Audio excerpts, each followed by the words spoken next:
Welcome to Retro Upgrade. This time we'll be taking a look at these Jabra 75 Evolve. So these all have different faults. Most of them have the microphone not working fault. That's a very common fault on these. When you swing the arm on these, it breaks inside. So there's a small wire that shaves off and finally breaks. And the buttons can also become very loose and break off, and they break off internally. So this one works, for example, the other one didn't. So let's get into this. So on the side where the microphone is, on one of the sides you have a screw. So it's a Torx 4. These are very hard to get into. That's why not a lot of people fix these. As you see here, Torx 4. Of course, they use different sizes for inside and outside. That's a common practice nowadays. Don't lose the screw. It's attached to this moving part. As you can see, I cut the video there. When you have kids, you have to restart. Okay, so to take these off, it has like a small keyed thing on one side. So you have to find the center, so wiggle it around like I'm doing there, and then from the center pull back and up towards you. You lever it pretty much, but don't put too much force. Just lever it and wiggle it around until it pops out. But there is another problem here. There are two wires very close to that end that can rip off when you do this.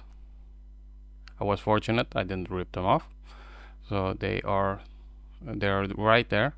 I had to fix a few of the wires after I've opened these. It's not hard to fix them, but it's extra work, so you don't want that. Okay, so you can see the actual keyed hole on the bottom and the key on the actual headphone. So the motion, when you put it in, you put it in exactly like that. But yeah, it's for taking it off, because Richard gave these to me because he broke the actual little nub at the end, and it's easily done, so I can't fault him for that. Now you see a lot of screws on this. You need a Torx 6 for the inside, but you don't need to take off all the screws.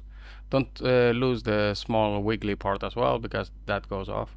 There are 3 screws that you need to take off, and those are on the top cover. The other ones are actually on the PCB directly. So they're a little embossed or engraved inside. As you can see, they're flush to the plastic. The other ones are on top. Don't lose the screws, obviously. This lid goes off.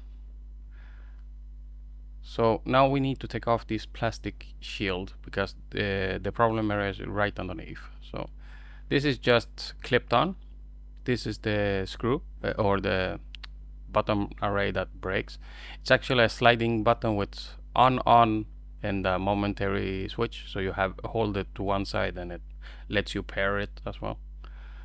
So it's a little rare, and it has 5 legs. So if you know exactly what type of switch this uses, please leave it in the comments, because I can't seem to find them. I can only find ones with 4 legs. I'll show them in more detail later. Okay, so I use these spudgers, the guitar pick ones, just to pull up one side and then just put them in. The sponge in the middle is actually glued down to the PCB, so it can seem a bit hard to take it off. And you see over there's a small peg that it's in. You just pull up and then spin it around the wires. If you desolder the wires, this would be a lot easier, obviously, but more work, like I said. Not needed. Okay, you can see the switch here on the left side, and the problem area is actually that wire that comes through there. So it comes through a small hole on the middle of the PCB, and it grinds away, moving it up and down. Yeah, don't forget to take off this piece. It wiggles around and finally it falls off and it looks like trash and you throw it away. Yeah, you need that to screw it back together. Okay, so the easiest way to take off this gunk is actually hot glue, nothing else. They should have put hot glue on the other side and that would have prevented the issue. So you can see here it moves back and forth and it rubs against that little small hole. So you can't see it from this distance, but I'm going to use the microscope Richard lent me because I still have the Vectrex on the table. So I got a Andon Star microscope from Richard as a gift, and I'm going to use it this time because my microscope is behind the actual Vectrex that's over there. So it's really hard to get it out, so why not use this? And here you can see a close-up of the actual damage to the wire. So this comes directly from the microphone, and this is the most common fault. The Andon Star has a really nice picture quality, but it is hard to reach sometimes in bigger consoles and stuff, so I'll be using a mix of both in future videos. Okay, so you can see here it's just hot glue.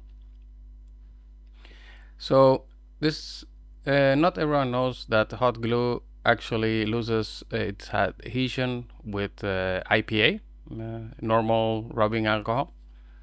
I use a pair of tweezers to help it get off. So I'm spraying some IPA.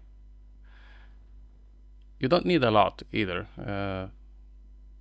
I sped this up because why do it in slow motion?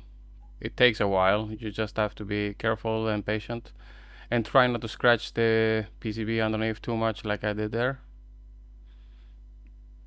But that showcases exactly where it goes wrong. It's about 2 strands that's holding everything up, and there is actually 2 wires there, a red and a golden colored one.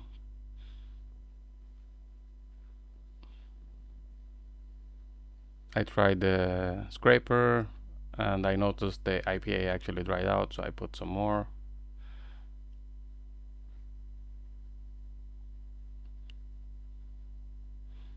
I couldn't find my usual scraping tweezers, so I ended up putting a scratch there, but don't worry, I put some PCB covering on and just use the UV light to fix it later, so that's fine. And the black hot glue is not necessary, obviously. So you can see it's broken off, so you have to, there is a ground plane around the right one or the bottom one, so you have to be careful with the scratch I made so you don't ground the incoming. It's conveniently marked as M minus and M plus, or the M plus is not there, but you know where it goes. M minus is the bottom one pretty much, so that's the black wire normally. The solder that was on there was horrible, so I tried to retin this. I cleaned this off obviously, and then I pull the wire through and it's just going to bits. So there is a suggested fix of from another YouTuber, I can't remember his name, but he also fixes this, and he does it differently. He puts a PCB on this side that new wires from the other side solder to, and then the wires from the microphone soldered to the PCB on this side. So I'm going to try that. I'm using 30 AUG Knar wire. This is really tiny, super inexpensive. I usually twist it around when a pair needs to be used. Looks nicer, and of course. Now a quick word from my sponsor PCBWAY. PCBWAY will be attending the Electronica event in Munich from the 12th to the 15th of November. come visit them now and get your nice gifts. They will be showcasing their full color prints. You can visit them at PCBWAY.com for more information. Make anything you desire in PCB form. Go to PCBWAY.com to check out the deals and other manufacturing techniques they offer. They will have mostly what you need. Go visit them now at PCBWAY.com. Now a little word from my little helper.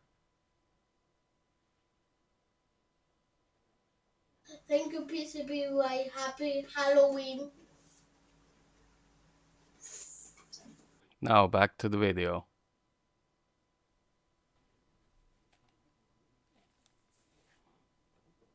Okay, so the wire I prepared, I pushed it through, twisted and everything.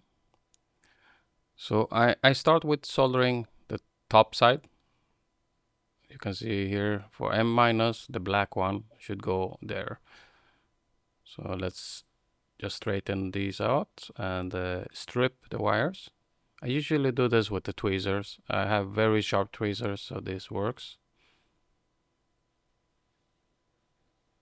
And just strip them quite nicely. The K&R wire I'm using is solid core. It would be better with stranded wire for microphones and stuff, but it seems to work fine. I've fixed a few of these already.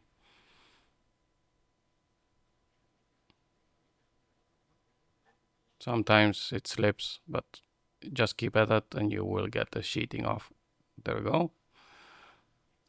Use some flux to make your life easier, obviously. I forgot to record. I soldered this off camera. Sorry guys. But usually just hold it there with a pair of tweezers and heat up. I use 380 degrees C. After some cleanup, looks nice. I switched over. I'm using a hot glue gun like this one. It's way overkill, it's way too big, but it has an on-off button on the side, so that helps a bit. So just squirt some hot glue. I usually keep a cap with cold water on the side, so I can dip my finger in it and smooth it out. Because you don't want to lick your fingers and smooth it out that way for clients, obviously. And I do use paper afterwards to actually clean off the area, so it doesn't oxidize and stuff. Okay, so for the PCB, I will be using this perf board. It's a prototyping board, and I cut off the front with my pliers. I have some big flush cuts. Sorry for the bad angle. I couldn't really keep it on camera while putting too much force on this thing. But you get the idea. You score it first, then you cut it. Then you score it a little more on the other side, and then it comes off. I had one fly across the room. So yeah, that could be a problem. These flush cuts are not great, but they do the job and they're quite beefy, so they won't break anytime soon, at least. I would like to get a hold of real Knipex ones, not do this, of course, to them. Okay, so this perf PCB has double-sided printing on it, so I want to remove the conductive layer on the bottom. This is just a precaution, not really needed, I think, because I'm going to use hot glue to stick this on. I also sand the sides. This is a big sheet of sandpaper, 80 grit, I think. So it's pretty gritty, or maybe 120, I'm not really sure. I pre-tin this. It would be better to hold this with some helping hands, but I was in a hurry, so made it harder for myself. Because that thing is tiny, obviously. This is my curved tip, and it's really small already as is, and it looks gigantic in the microscope. My solder doesn't help either. Okay, time to fix this side. So I use my tweezers again just to take off the sheeting. So here comes the important part. This wire is actually two wires. The outside sheeting is the negative, and the inside is the positive. And don't worry, it looks like bare wire, but it's actually enamel wire. So it's actually has a coating on, so it doesn't short to the other one. as long as you don't scratch it too much. So you have to separate it out from the sides. This is where a microscope comes in handy. A jeweler's loop would do the same, because one of the wires could be sneaking into the other bundle, and then you get a short in between the lines. I also usually take out the middle wrapping wire, or it's just a small felt wire, I guess. And I try to take that out, but yeah, it's not easy. There we go. I have cut out the wire, or the binding wire, and I put some flux on these, and I actually tin them so they keep together, because I'm going to be soldering these to this small PCB I made, and the other side of the wire goes to the twisted pair I made. So this should prevent fraying of the wires, because the actual motion doesn't move the wire through the hole and the grinds on it. And the small PCB, even if it gets loose inside, doesn't have a conductive layer underneath, and it acts as a strain relief. This wasn't the best tip to do this with. It would be better with a cone tip, or maybe one of the other ones, the trough tip. I think they start with B or something. Anyway, now time to strip these using the same technique, tweezers, holding them down, just pulling. It's not easy sometimes because these tweezers are very, very thin as well. But they do get the job done eventually. And yeah, of course, black wire is the golden one in this case for the microphone, and red wire is the red. So you see melted wire here. It's because I did this off camera. I forgot to turn it on, and I had to desolder it and solder it back on again. So that's why it's melted. But don't worry, I'm going to use hot glue, so they won't be shorting anytime soon. And you can also see the PCB has moved because the heat, obviously. Make sure you get a good solder point here, because you can actually just glue that on the other one, and the small PCB. You glue it on the bottom side. I put it on this side because you cannot put the PCB on top of the button. As you can see on the bottom there, you have a LED ring. That LED ring goes through a diffuser and actually lights up. So there is something coming down near it. Yeah, and like I said, don't worry about the wire. It's not touching anything. I made sure with the multimeter. I used some hot glue on my wet finger, so it doesn't stick to my finger, because that hurts a lot. And as you can see, I spilled over it on the button. So clean up with the tip first. Don't forget to clean off your tip afterwards, obviously.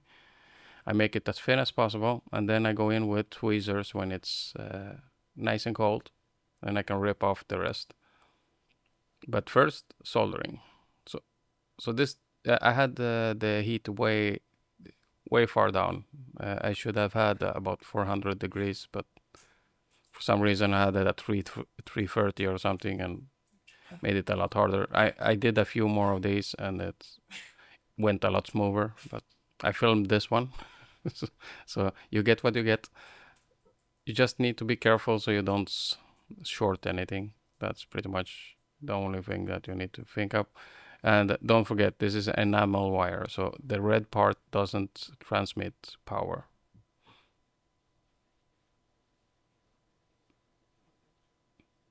And yeah, I'm doing other stuff at the same time, talking to my kid, and you get distracted quite easily, so it takes a lot longer, obviously. If you do this at a shop or something, it's a lot easier to keep your head in the game. And then some hot glue, same here.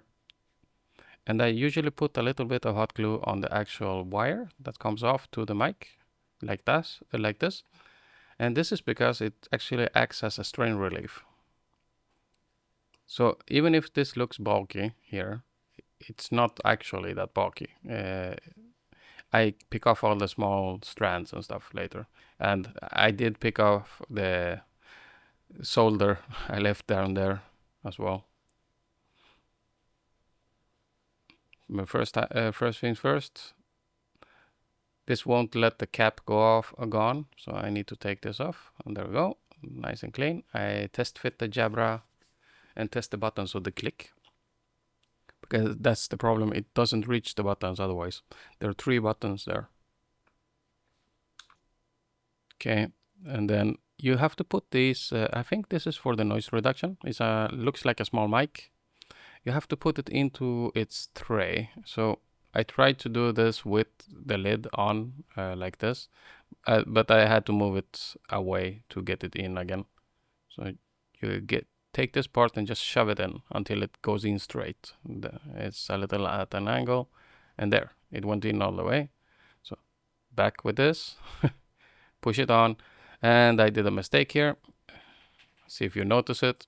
I put this on, looks nice and everything, and the button works. I forgot something.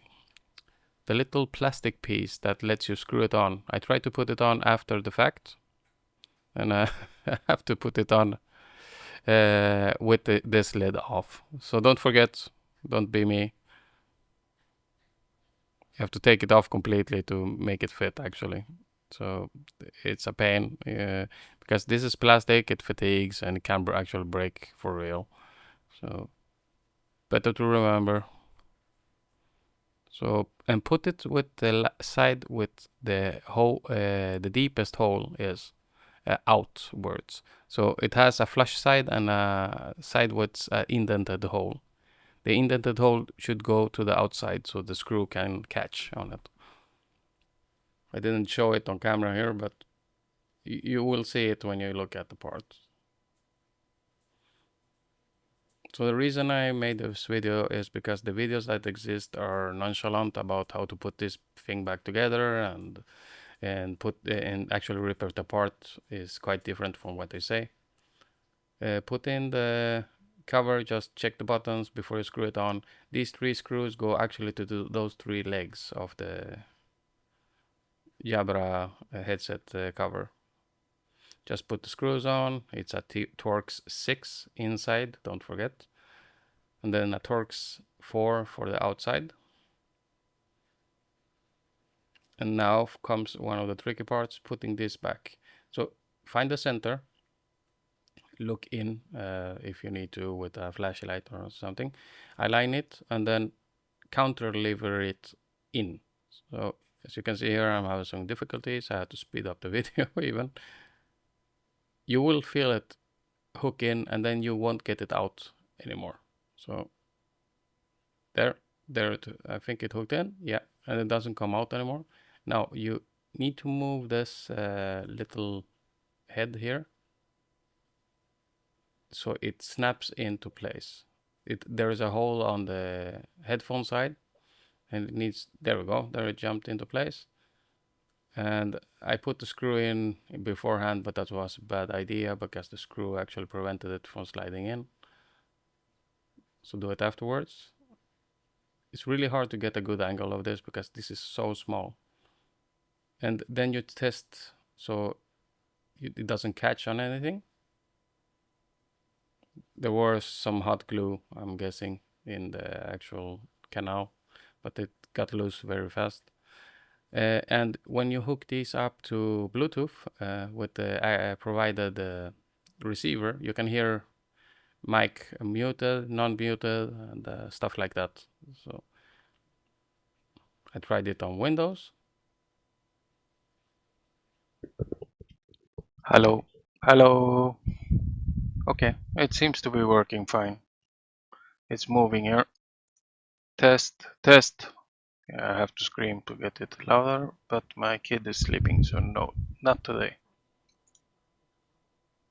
Okay, so let's get to the button.